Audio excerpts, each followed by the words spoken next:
అనేటువంటి విధంగా కూటమి ఒక నిర్ణయం చేయాల్సినటువంటి అవసరం. రైట్. ఎస్ వెంకటరమణ గారు ఏం చెప్తారంటే ఇప్పుడు కంటిన్యూ అవుతుందా రేపు నర్సీపట్నం వేదికగా ఏమైనా భవిష్యత్ కార్యాచరణ ప్రకటించబోతున్నారు? అసలు ఎలా ఉండబోతుంది? తర్వాత కంటిన్యూ 2 రోజులుగానే చూడాలి. ఇప్పుడు సార్ చెప్పినట్టుగా 2 రోజులు ముచ్చటగానే చూడాలా? సార్ లక్ష్మి సార్ చెప్పారు కదా సార్, ఈ రోజు బాధ్యతాయుతంగా ఈ రోజు మేము అసెంబ్లీకి అడుగు పెట్టాలంటే కనీసం మా ప్రత్యేక ఏదైతే ఉందో ప్రతిపక్ష హోదా ఇవ్వండి. అది గతంలో ఢిల్లీలో మీరు చూసారో లేదో 3 ఎమ్మెల్యేలు ఉంటే ప్రతిపక్ష హోదా ఇచ్చారు. అది ఇక్కడ అది కాదండి, కోర్టు అంశం, అది టెక్నికల్ ఇష్యూస్ ఉన్నాయి. మళ్ళీ మీరు ఆ అంశాన్ని పట్టుకుని అందరూ అదే మాట్లాడితే ఎలా వెంకటరమణ గారు? ఇప్పుడు ప్రజలు ఇచ్చారు కదా, అలా కాదు ఇక్కడ ఒక్క నిమిషం పోనీ. సరే మీరు మీరు మాట్లాడతారు కానీ ఆ అంశాన్ని పట్టుకుందాం. మీకు ప్రజలే ఇచ్చారు కదా ప్రతిపక్షం, ప్రజల తరఫున కదా మీరు వెళ్ళాల్సింది అక్కడికి. ఇప్పుడు అసెంబ్లీ ఇవ్వాల్సింది ఏముంది? పోనీ అసెంబ్లీ టెక్నికల్ గా కుదరదని అన్నారని అనుకుందాం. పోనీ ఎక్కడ ఇచ్చారు, ఇక్కడ ఎందుకు అడుగుతున్నారు మీరు? ప్రజలే ఇచ్చారు కదా, ప్రజలకు జవాబుగా వెళ్ళాలి కదా సార్. వెళ్ళడానికి కనీసం మనం మాట్లాడే సమస్యలు మాట్లాడడానికి వాళ్ళు టైం ఇవ్వాలి కదా సార్. టైం ఇవ్వాలా? ఇప్పుడు మీరు నాకు డిబేట్ లో మీరు టైం ఇస్తే కదా నేను మాట్లాడతాను, లేకపోతే నేను ఎక్కడ మాట్లాడగలను? అవును ఇస్తామని చెప్పారు కదా, రీసెంట్ గా కూడా రెండోసారి ఖచ్చితంగా ఇస్తామని చెప్పారు. ఒక మాజీ ముఖ్యమంత్రిని పులివెందుల ఎమ్మెల్యే కానీ చెప్తున్నానండి, ఒక మాజీ ముఖ్యమంత్రిని పులివెందుల ఎమ్మెల్యేని కనీసం ఆయన యొక్క మాజీ ముఖ్యమంత్రి అని కానీ విచక్షణ జ్ఞానం లేకుండా సభలో సభ్యులు మాట్లాడుతుంటే ఎంత అసంబద్ధంగా ఉందండి. మాట్లాడాల్సింది అదేనా? సభకిచ్చే చట్టసభలో ప్రజలే గమనిస్తారు కదా. అలా కాదు ఇక్కడ వెంకటరమణ గారు, సరే మీరు చెప్పింది కాదు కరెక్ట్, మీరు చెప్పింది ఇప్పుడు మీరు అలా అదే కొనలు వెళ్ళిపోవడం కాదు, ప్రజలే గమనిస్తారు కదా. అప్పుడు వీళ్ళకి కక్ష పూర్తిగా చేస్తే ప్రజలే గమనిస్తారు కదా. అసలు మీరు వెళితే కదా, వెళితే ఏం జరుగుతుందో తెలుస్తుంది కదా ప్రజలకి. వెళ్ళాం కదా సార్, వెళ్ళాం కదా సార్, వెళ్ళామని నేను వెళ్ళలేదని అంటున్నారు. మేము అసెంబ్లీ అడిగి పెట్టిన తర్వాత ఒక మాజీ ముఖ్యమంత్రికి ఇవ్వాల్సిన మాటలు కాకుండా ఒక్కొక్కరు కూడా లాగా చట్టసభలో శ్రీనివాసరావు గారు మీరు చెప్తారు ఒక్క నిమిషం.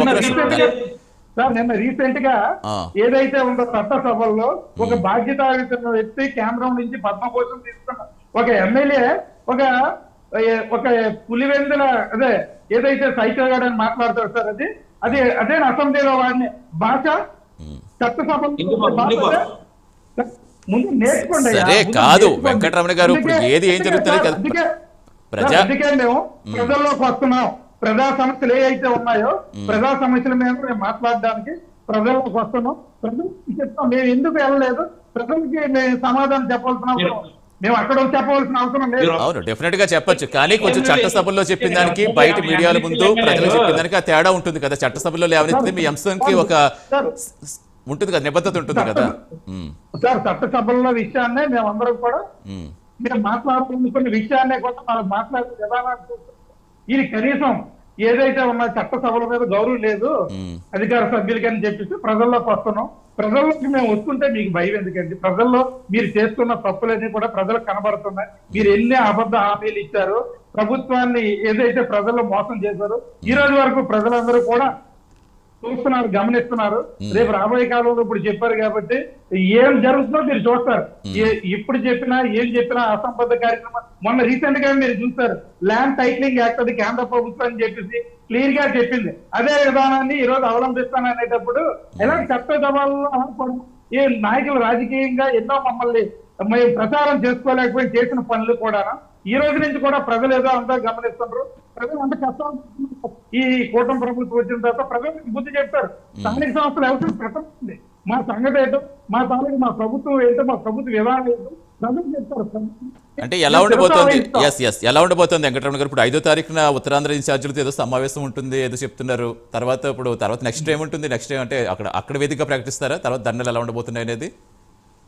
సార్ ఎక్కడున్నా ఉత్తరాంధ్ర ప్రాంతం వెనుకబడిన ప్రాంతం, ఈ ప్రాంతాన్ని అభివృద్ధి చేయాలని చెప్పి 3 రాజధానుల్లో భాగంగా విశాఖపట్నం ఎన్నుకున్న తర్వాత విశాఖపట్నం ఒక రోడ్డు వేయలేదు, ఒక ఇది వేయలేదు అంటారు. రమ్మానండి, నేను యాజ్ అ కార్పొరేటర్ ఎక్కడ ఆ ప్రభుత్వం వచ్చిన తర్వాత ఎంత వరకు జరిగి ఏదైనా సరే స్టాటిస్టిక్స్ ఉంటాయి. మనం ఏదో నేను చెప్పాను, ఏదో రాజకీయ ఆరోపణలు చేశాను, ఇది కాదు. దయచేసి విశాఖపట్నం వచ్చి మీరు కమిషనర్కి వెళ్ళి రైట్ ఇన్ఫర్మేషన్ యాక్ట్ ద్వారా మా ప్రభుత్వం వచ్చిన తర్వాత ఇవి గ్రేటర్ విశాఖ జిల్లాకి ఎంత ఖర్చు పెట్టాం, మీరు వచ్చిన తర్వాత ఏం ఖర్చు పెట్టారో తీసుకోండి, తీసుకొని వచ్చి మాట్లాడండి, దానికి మేము సమాధానం చెప్తాం.